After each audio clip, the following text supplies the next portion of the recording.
Welcome to the Dear NICU Mama podcast. Our mission is to connect the past and the present NICU mom by bringing them out of isolation and into a sisterhood of women who can stand alongside each other as we heal and grow both in and out of the NICU. Our hope is that through interviews with trauma-informed medical and maternal mental health experts and vulnerable stories from NICU mamas themselves, that you would feel connected to the Dear NICU Mama sisterhood around the world. So, whether your NICU journey was 50 years ago, or whether you find yourself in the NICU today, we hope that this podcast reminds you that you are not alone. Hi, beautiful mamas. This is Ashley here, the co-host of the Dear NICU Mama podcast. And I just really wanted to quick say hi before we hop into this week's episode, because this week's episode is actually a replay episode of an episode we recorded back in season 4. We are entering what is formerly known as cold and flu season, and it's no secret that illnesses have been rampant this year, including RSV, cold and flu, all of it, and we're still in this post-pandemic world. And so we wanted to share this episode to hopefully give your heart some peace, to hopefully give you some tangible information regarding illness and germs, and also just some solidarity to know that you're not alone. Whether this is your first cold and flu season at home, whether you've already found yourself readmitted, or you find yourself navigating your first or your millionth cold, we just want to remind you that you are not alone. And not only that, but you truly are the best mother for your baby. And with that, I wanted to share some affirmations from a recent post that we did on our social media. And I want you to re-listen to these as many times as you need to, especially in moments when it feels like all of this is weighing on your shoulders. And so here are some truths for you this cold and flu season. If your child gets sick, it is not your fault. You are and will continue to make the right and best decisions for your family. You will know what to do if they get sick. You know your baby best, and you will seek out the proper care and resources that they need when they need them. You can do this. This sisterhood is with you and believes in you. It is not your fault that your baby has underdeveloped lungs or a compromised immune system. Your child's early delivery or NICU stay was not your fault. You have fought with and for them since the day they were conceived.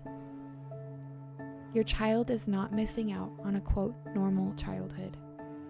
You and your love are enough. You create magic for them every single day. You will get to do quote normal things as a family. You are redefining what normal means for your family, and grief and joy can coexist. You are not a helicopter parent. You are a parent who has watched their child fight for their life. You are the parent that your child needs. Nothing is wrong with you if a simple cold sends you into a spiral of anxiety. Trauma lives in the body, but you are not broken. Healing is lifelong. And lastly, you are not alone. We understand. This sisterhood sees you. You can do this. Hi, mamas, and welcome back to the Dear NICU Mama podcast. It's your host, Martha and Ashley, it's so good to see your face. so good to see your face. I can't wait to, well, is it? I was about to mention the blisters, but I didn't want to go there, but you kind of opened the door. So do you want to share what's happening on your face? Yes, absolutely. Speaking of illness today, my family has hand, foot, and mouth, which is so stupid. I'm so sorry. It's dumb. It is dumb. I'm so sorry. Thank you for your condolence at this time. Today is a great episode because we have back an oldie but a goodie, Dr. Stephanie Hanson from Sanford Health. She's a wonderful pediatrician and a friend of the podcast and a friend to NICU parents everywhere. We're so glad that you're back with us today. Thank you, Martha. I'm thrilled to be here, and I'm sorry about your face. Thank you. R.I.P. my face. We were just talking before we hit record of how, and we'll make sure to link our previous episode with Dr. Hanson in the show notes, but how different of a time we were in when we recorded our previous episode with you. And it was only 3 to 4 months before everything changed in the world. And so we're really excited to have this conversation with you now that we're still in a pandemic. We're still in this uncertainty of illness, and cold and flu season is ever present months before it usually is. But also because you as a provider are so empathetic and compassionate, and we recently launched our You Can Do This collection. And so, mamas, we wanted to really have this episode be an affirmation from a trusted pediatrician that you can do this. You can do cold and flu season. You can do having a immunocompromised kiddo in a pandemic because you're not alone. And so, we hope that having the opportunity to hear from a trusted pediatrician really just gives you some assurance that no matter what you face this cold and flu season and pandemic season, that you can do this. So, Dr. Hanson, thank you so much for being on the show today. Oh, Ashley, I just love that message of you can do hard things. And I mean, that's so applicable to so many areas of our life. If you're dealing with a sick kiddo, if you're dealing with a kiddo who has chronic medical issues, if you're dealing with mental health difficulties, just know you can do it. And I think the back end to that is you can do it. And there's a lot of us who are here to help you. Yes. Yes. So true. I love that. Love that. Well, I think probably one of the best things to start with is who are you, and talk a little bit about your practice. Yeah, so my name's Dr. Stephanie Hanson. I'm a pediatrician and I practice at Sanford in Fargo. I'm in my 14th year of practice, which kind of blows my mind. But I take care of kids of all ages, so little bitty babies all the way up to high school age and early college age. So I see that full spectrum, and that includes a lot of NICU graduates. Yeah, I love it. We love you so much. And also, anytime someone asks me for a referral for a pediatrician, I was like, if you can get in, go see Dr. Hanson.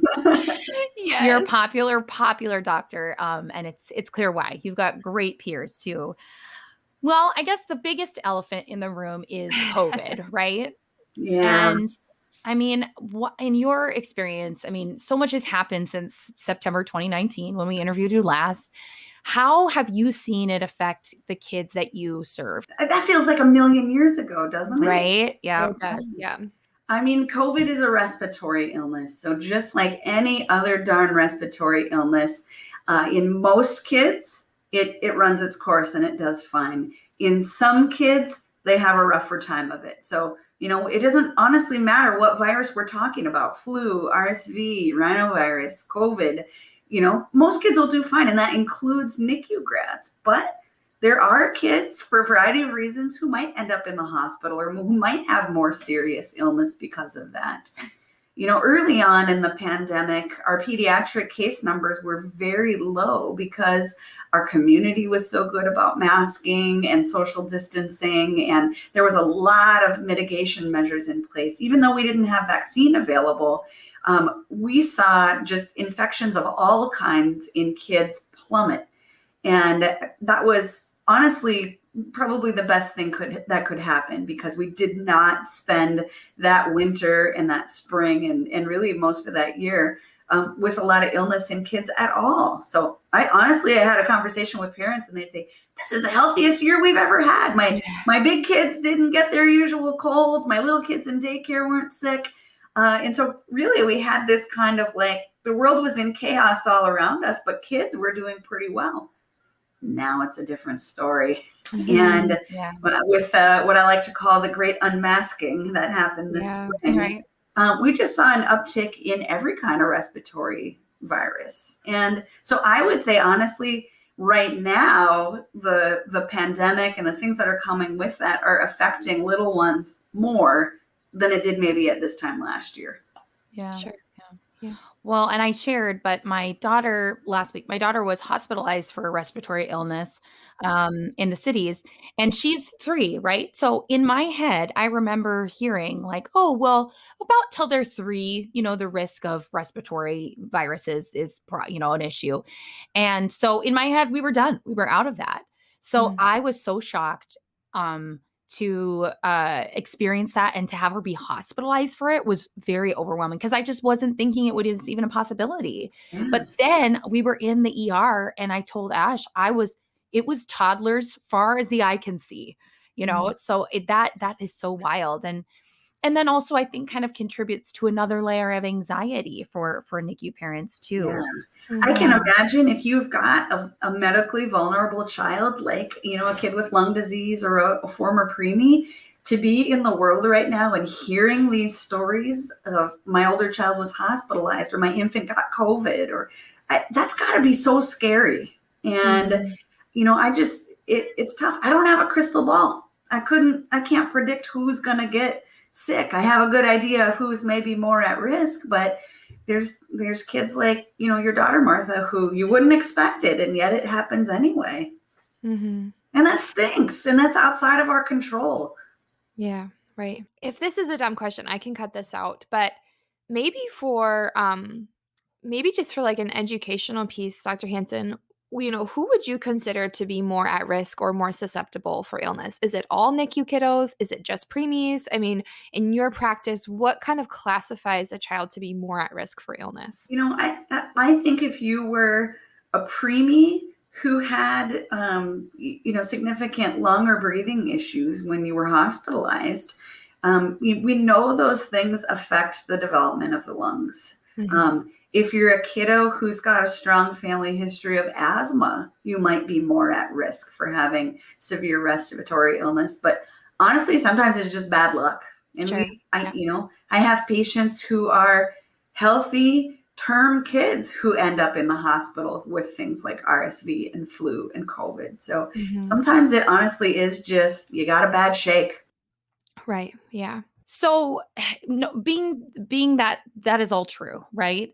And that you can try and prevent it as much as possible, but not 100% of the time, right? No, and I stand by that statement. Yeah, Yeah. I stand by that statement that illness is inevitable. It is going to happen despite your best efforts, because Right. that's just the nature of viruses and how they work. Right. So then for NICU families where that is the worst case scenario in their mind, right? They have already Right. seen their child go through so much. What Yes. words of encouragement can we provide to them? What support can we give to them when they're thinking about this? Right. Well, I think one thing is to just control the things that you can control.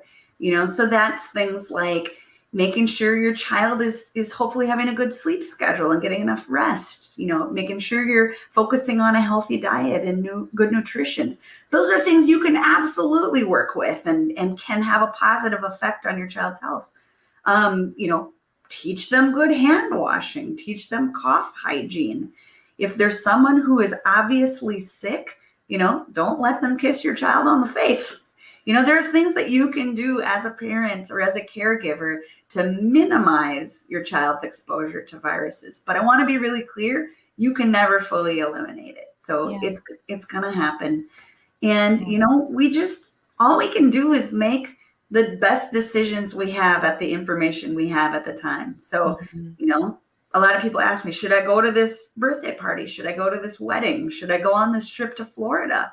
I'm like, well, are the people around you going to be vaccinated? How good is the mask wearing? Do you, has your child recently been sick, or have they gotten more seriously sick with a respiratory illness? You know, those are the kind of questions you can ask yourself and the things that you have control over. But I Right. mean, in the moment, things are going to happen. Yeah. But the message of you can do this really applies here. So I think educate yourself on what the signs of serious illness look like. Have a plan for what you would do if your child really started looking sick, if they got in trouble with their breathing, if they weren't drinking well and you were worried about dehydration, call up your pediatrician, go to the urgent care, go to the ER.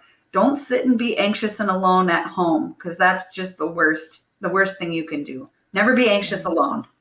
Yeah.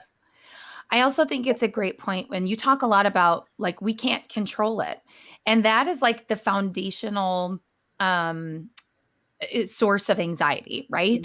Is Mm. intolerance of uncertainty. And Mhm. so if you are someone who is prone to anxiety, which is okay if you are, because a lot of us, are dealing with healing our mental health after this day, Yeah. then it sounds like it's time for you to, as a parent, to also engage the resources you need for your anxiety, right? Absolutely. Absolutely. You get reaching out and getting that support to help with those overwhelming feeling and emotions can help make you a more capable parent. It can help your decision making when it comes to your child's health. Um, your mental health as a parent is paramount in many ways. Mm. Yeah. I also think, when we got to the point where Jay was hospitalized, right? It was so overwhelming. Like the idea of it actually was harder for me than her actually being there, because I started to get that sensation again, which is she gets this oxygen support, right? So that she can beat the illness, right? The virus.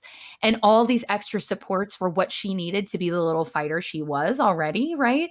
So once I kind of started like thinking about, okay, this stuff is augmenting her immune system. It's help getting her what she needs so she can get over this. It, Yes. it it was really helpful perspective too, because it's just all these toolkits that doctors have, right, to help these Yeah. kids in times of in trouble. Yeah, I always say we know how to do this. We know Yeah. how to take care of a kid who's in trouble with illness.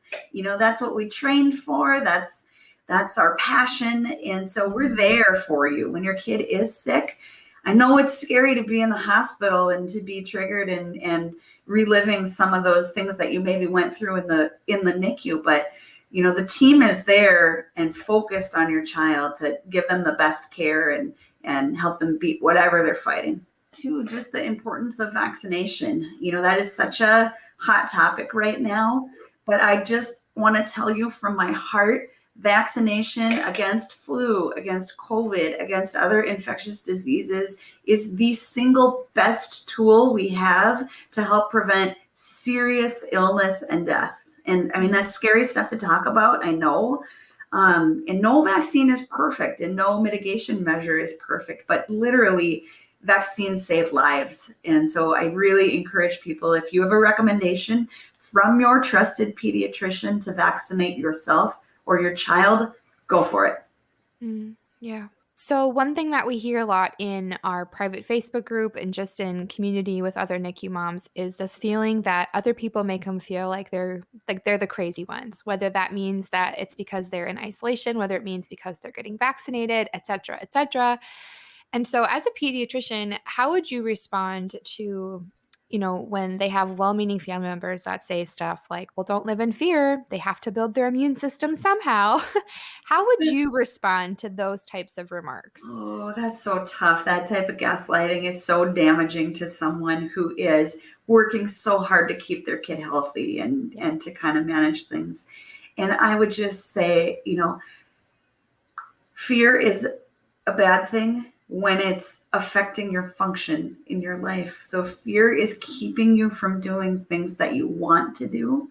If it's keeping you from things that you need to do, or if the fear is so overwhelming that you're suffering because of your anxiety, that's the kind of fear that's not good. And so I get it when a well-meaning family member is seeing signs of that and they're saying, I care about you. I want you to be okay. I want to share or lift this burden of anxiety from you. But you guys know as well as I do, you can't just tell someone stop worrying. That Yeah. is not an effective way to manage anxiety. So I can't just say, don't be don't be fearful, don't let fear manage you. And I think it's that idea of there are things in our life that we can control, and it's okay to be uncertain or unsure of the unknown. Like Yeah. that's okay. That's what we should do as humans. So I think if your family member is saying to you, you're crazy, what are you doing? You say, you know what? I talked about my pediatrician with this XYZ topic, and we agreed together that this was the best course of action for my child right now. Thank Yeah. you for your concern. Right. Yep.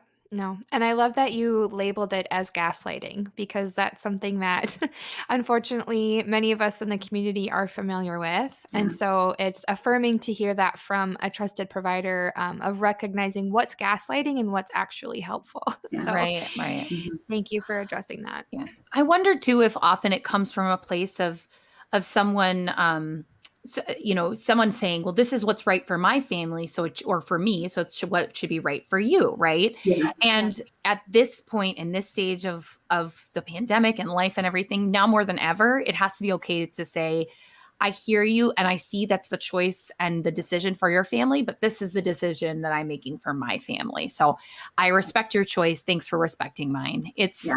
It is a really hard thing to do in the Midwest with your mother-in-law or your aunt Nancy or whatever. It's hard, but it's a Mhm. really important practice that helps you navigate a really tough situation. It's Yeah. protecting your Mhm. heart. So Yeah. just encouragement, Mama. Again, you can do this. You can make those Mhm. Oh, choices. you've Yeah. got this. You've got Yeah. this. Yeah. One thing that's really helped me when I feel criticized for my choices, especially when it comes to my family or my health, is, it's really easy for me to spin that into like, this person is out to get me, or this person just is such a negative. I have to assume good intent in all interactions. I have to assume that person's statement is coming from a place of care and concern. And it might not be coming out the way that they Mhm. intended to, but if I can reframe it in my mind of, this person cares about me and my child enough to say something to me about what they think I should be doing. Like, I'm going Mhm. to grab that nugget and push the rest away. Yeah. Yeah, absolutely.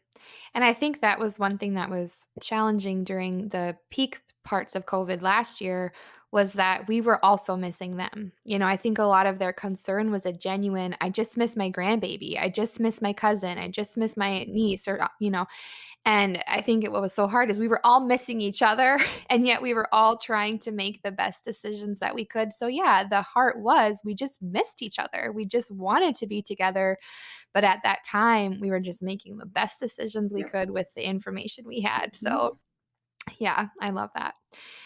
And, another question that we get often is, daycare, school.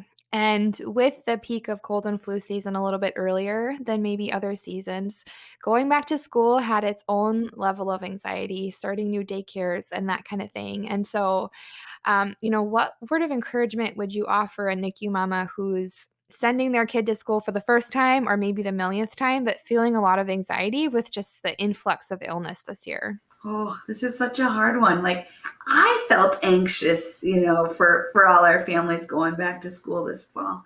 And you're right. There is a lot of stuff going around right now. I think really when everyone's circumstance is different. So there are families who don't have a choice. Mhm. Unfortunately, their kids have to go to school. They have to go to daycare, and that is not within the realm of things that you can control in that Mhm. situation. So I think really just accepting, like, this is our circumstance. This is the reality of our life right now. What can I do to make this okay?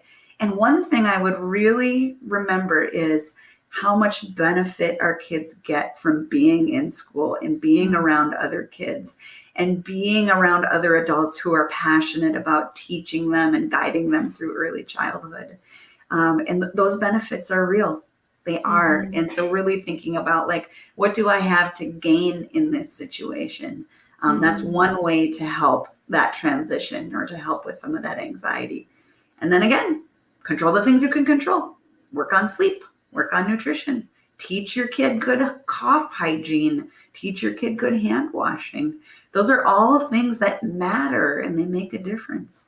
If Mhm. mask wearing is in, a part of your environment, or that's something that you're encouraging, and your child is old enough to do it, help them practice, help them get used to the idea of wearing a mask. And, I think that can really make a difference too.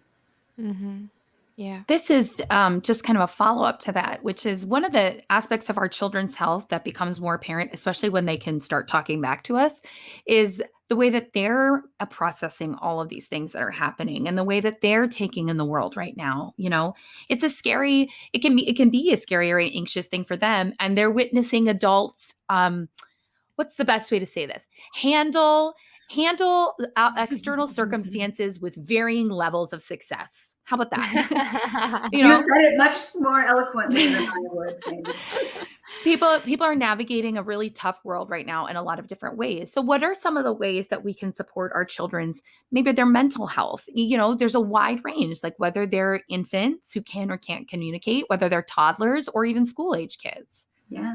So number one, you got to pay attention to your own mental health. And I would say that's the biggest thing that you can do to help support your child. The way that you express your discomfort with a situation helps mold the way your child will respond to stressful situations. So you are their first and foremost influence always. So I think that's the first thing I would do. And then really with kids, I think they all thrive with an element of predictability and routine, which not always easy to accommodate in a pandemic, but the more that you can stick to kind of a series of expected routines, expected things, I think that brings kids comfort in times of chaos. Yeah. Heck, it brings me comfort in times of chaos. If I know, like, I'm going to be home at this time, and then I'm going to sit down and have dinner with my family. And then after dinner, we're going to do this. Like, that ritual and that routine really helps me to feel calm at the end of the day. Yeah. No, that's so good. I'm so glad you asked that question, Martha, because it's really crazy to think about, like, when we started Dear NICU Mama, both of our kiddos were babies, and now they're 3 years old and they're starting to really take in the world and process things, like you said.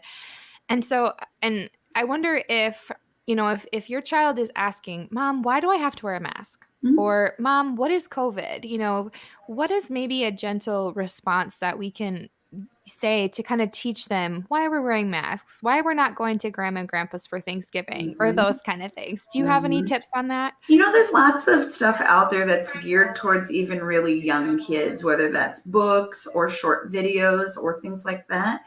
I think with any of these questions, because your kids are going to hammer you with hard questions now until the end of time. Yep. As soon as they start talking, hard questions forever.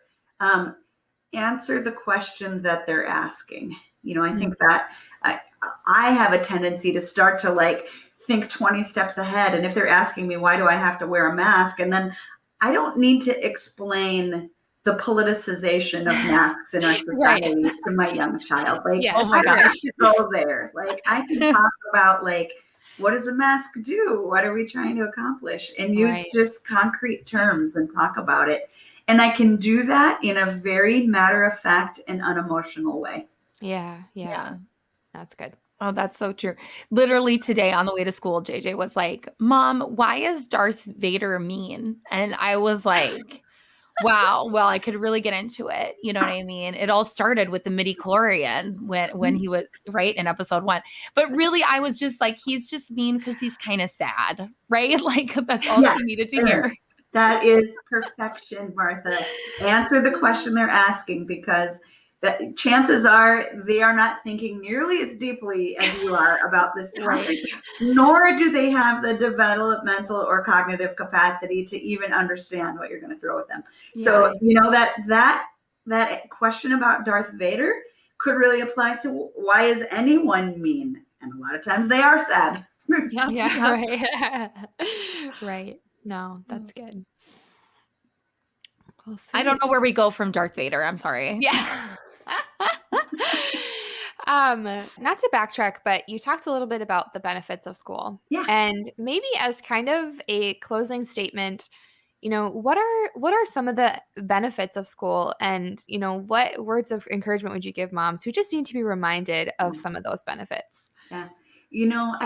I'll say, in my experience as a pediatrician now through the pandemic, one of the most devastating things I've seen happen is fear and anxiety that came to kids, daycare kids, school-age kids, as a result from their school routine being disrupted. So whether that was unexpected hybrid learning, having to miss school because of quarantine, having to do distance learning, that to me was the biggest burden on our kids. So you'll see professionals everywhere now talking about the benefits of in-person learning for a child's mental health and development, and that should be our goal above all things, and that all of the mitigation measures that we're encouraging are to support that, to support our kids being able to be in school and to be in their childcare setting, because we know that's where good development happens. So, going to daycare is where you learn about socialization. That's where you learn how to take turns. That's where you learn about emotional regulation. That's how you set those healthy habits for what it's going to be like when you go to kindergarten, when you're going to be in that school setting. And I just think there's so much learning to be had, and so much joy kids can take from being around others, that, the benefits are truly there. And I don't want to dismiss that. And I don't want to let our fear of COVID or other infections cloud how important in-person learning is. Yeah. That's so good. It's there. I mean, there's good stuff that happens. And you know what? I totally get too that everyone's circumstance is different. And I take care of kids where it's not appropriate for them to be in school right now, unfortunately, because the risk is too great to their health. Right. And I don't want those families to feel that their child is going to be irreparably harmed because of that either. Kids are so resilient. Yes. So resilient. And we're asking a lot of our kids right now, and we're going to continue to ask a lot of our kids. But we have the power as parents to help support our kids to develop, healthy habits and good skills and good behaviors, no matter what setting they're in or what their circumstances. Yeah, absolutely. That's powerful. That's such a great ending thought, though. Yeah. You really just summed it all up there. Yeah. What you guys said. You can do it. And there's people there to help you. If you're not sure how to proceed, talk to your pediatrician. Talk to some people who have been there. Mm-hmm. Yeah. And what I so appreciate about a good pediatrician, such as yourself, is the ability to ask those questions without fear of judgment. Because there's a lot of information surrounding social media, the internet. There's a lot of heated opinions, and sometimes it can just feel really overwhelming to know what the best decision is. And so to really be able to find a pediatrician that you trust and who receives your questions with compassion versus judgment is a true gift. And so thank you for being one of those providers, Dr. Hanson, and for really opening that door to all of your patients. Thank you. I appreciate that.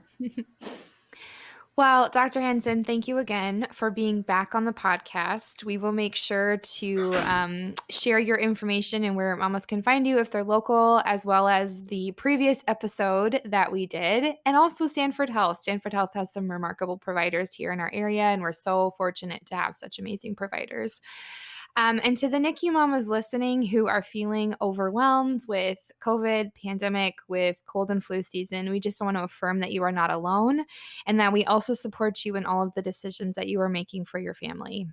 You are the best advocate for your baby. You're also the best mother, and we support you 100%. So we just want to echo that you can do this, you will get through this, and you have a sisterhood of women who are supporting you along the way. So thank you so much for tuning in to this week's episode, and we'll catch you guys next week. Thank you so much for listening to this week's episode of the Dear NICU Mama podcast. If you loved this episode, we'd be so grateful for a review on any of the podcast platforms. And we'd love to continue connecting with you via our social media pages or a private Facebook group. And ultimately, NICU Mama, welcome to the sisterhood.